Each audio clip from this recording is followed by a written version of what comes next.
dos fuentes de discusión sobre el tema. Uno es el Centro Educativo Argentino de la Universidad de Belgrano y las conferencias que hay en UCEMA sobre estos temas, como una obsesión sobre el problema del funcionamiento de la educación, no solo su alcance, su eficacia, los índices que tenemos de degradación en los exámenes padronizados a nivel internacional, bueno, todas estas patologías que vemos en Formosa, de pasar de curso con 19 materias, provincia donde hace varios años no hay servicio educativo, es decir, una serie de problemas muy serios que requieren que lo entendamos, es como el sistema impositivo nuestro. La semana pasada, en una discusión en el recinto, yo decía, tenemos un blanqueo en senadores, que es desastroso, es la famosa ley Muñoz, y un blanqueo en diputados. Y todos los días subimos impuestos. Digo, esto no va más, no hay otro país en el mundo que hace estas cosas.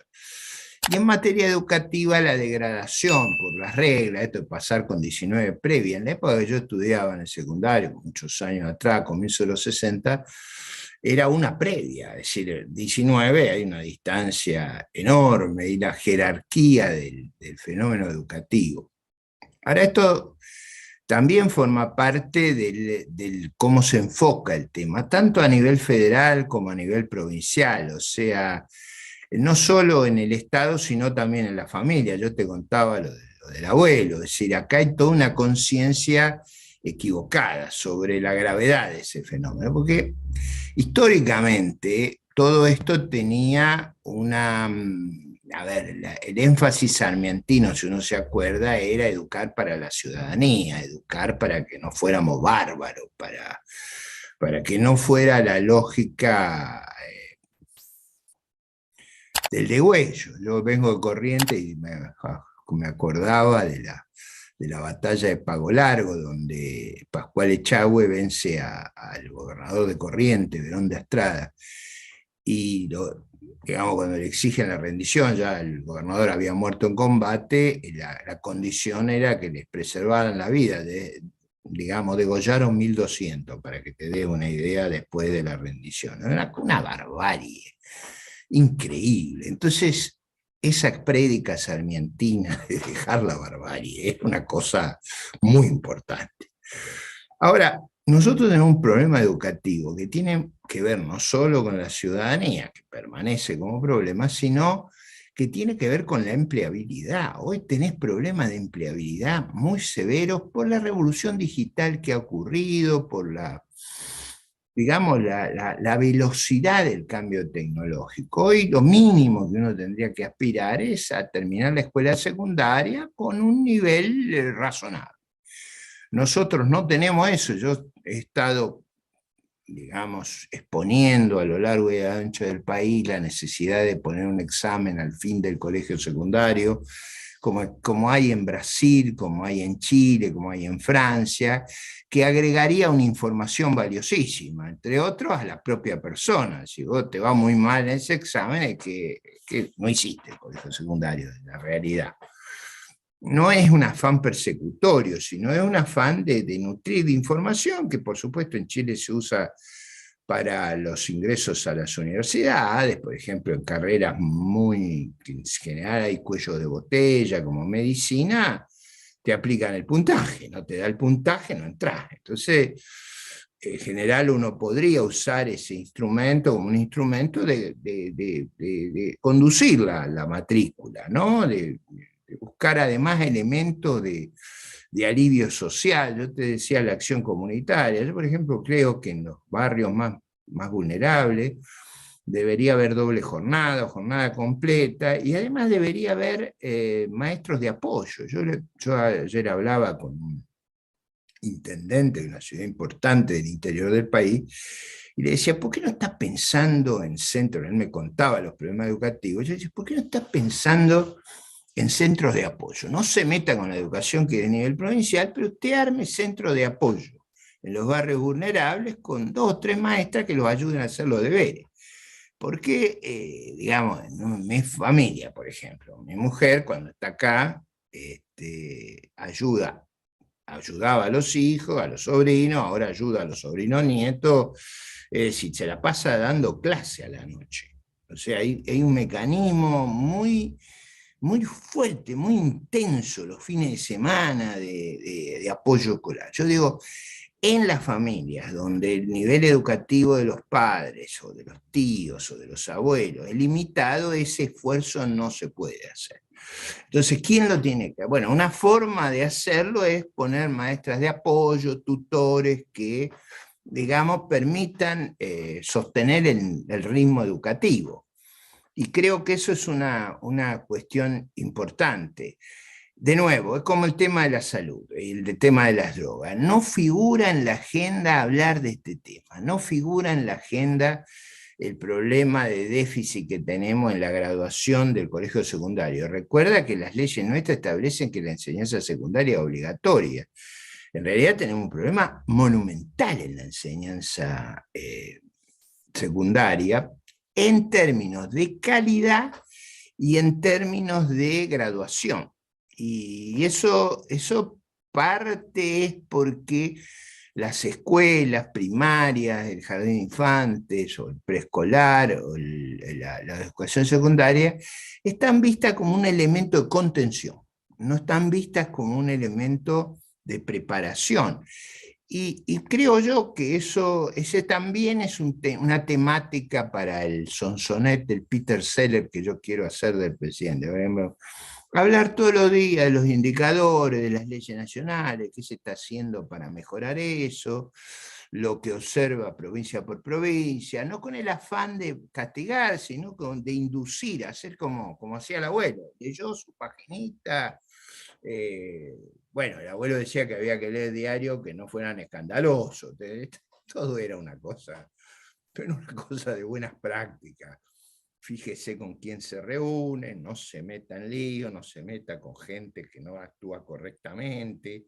¿Entendés? Era una lección de vida. Y yo creo que eso es importante, porque eso crea frenos, crea contrapesos. Yo creo que en materia educativa una prédica sobre 3 leyes que son muy importantes: los 185 días de clase, la doble jornada en los barrios marginales y finalizar la secundaria. Si yo fuera presidente, sobre todo en una situación tan difícil como esta, me escucharía todos los días hablar: no maneje alcoholizado, no fume, no tome droga, vaya a la escuela, lea su página. ¿Cuántas páginas ha leído hoy? No, claro, es una cosa. ¿Cuántas páginas ha leído? ¿Cuántos libros ha leído? Por ejemplo, una pregunta que yo hago muchas veces, yo doy en clase ahora ya al final de mi carrera, y hace 48 años que doy clase, o sea, estoy con un récord largo, ¿no? Yo ya siempre pregunto, cuántos libros han leído? Digamos, estoy en curso introductorio a la facultad y hablo de esas cuestiones, pero forma parte de tomar conciencia. ¿Usted lee el diario? ¿Qué lee? ¿Cómo se informa? Los chicos hoy se informan mucho por redes, pero ¿usted hace alguna lectura sistemática de información? No digo que lea, es muy barato hoy por ¿cómo se dice? Por los medios electrónicos.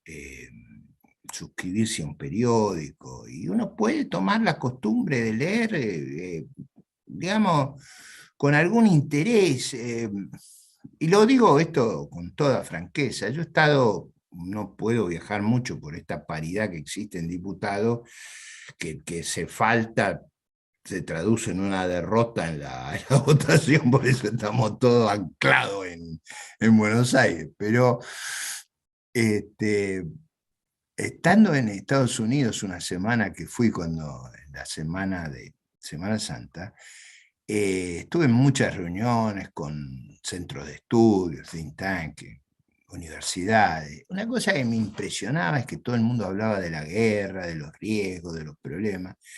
En Argentina nadie habla de eso.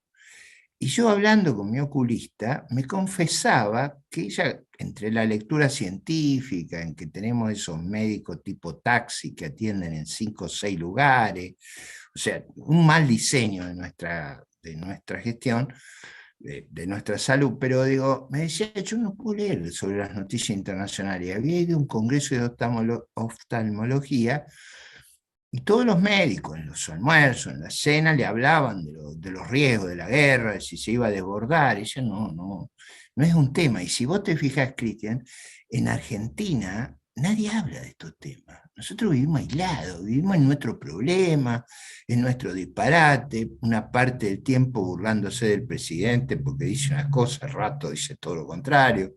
Pero eso no es sano. Por eso mi consejo al presidente es importante: droga, alcoholismo, cigarrillo, logros educativos. ¿Ha leído un libro? Imagínense que el presidente preguntara todos los días: ¿ha leído un libro? ¿Qué libro leyó?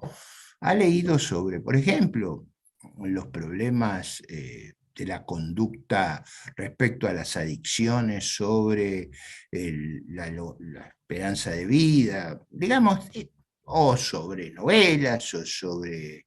Por ejemplo, una cosa muy interesante es que nuestros próceres eran todos novelistas, o sea, ¿qué ha leído de Sarmiento? ¿Qué ha leído de Alberdi? ¿Qué lo entretiene eso?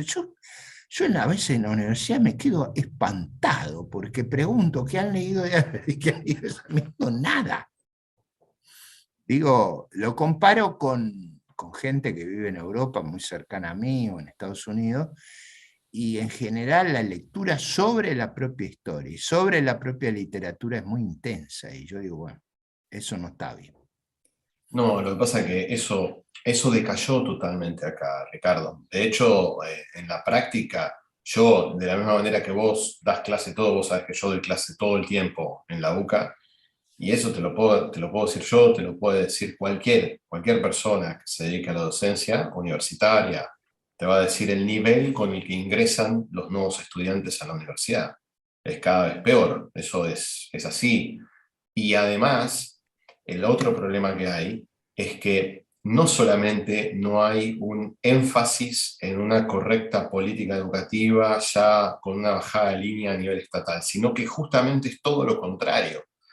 En un gobierno que te ataca la meritocracia, vas a esperar efectivamente que ejerza políticas de deseducación, no de educación, que es lo que está No, haciendo este gobierno. es cierto, pero lo que estoy tratando de rescatar es que uno puede hacer un discurso público motivador. Por ejemplo, yo jorobaba cuando hacía campaña en el 2002-2003, todavía no empecé, con la natación. Decía, usted puede ser mojarrita, pejerrey, tiburón o delfín. Entonces, claro, todo eso tenía cierta...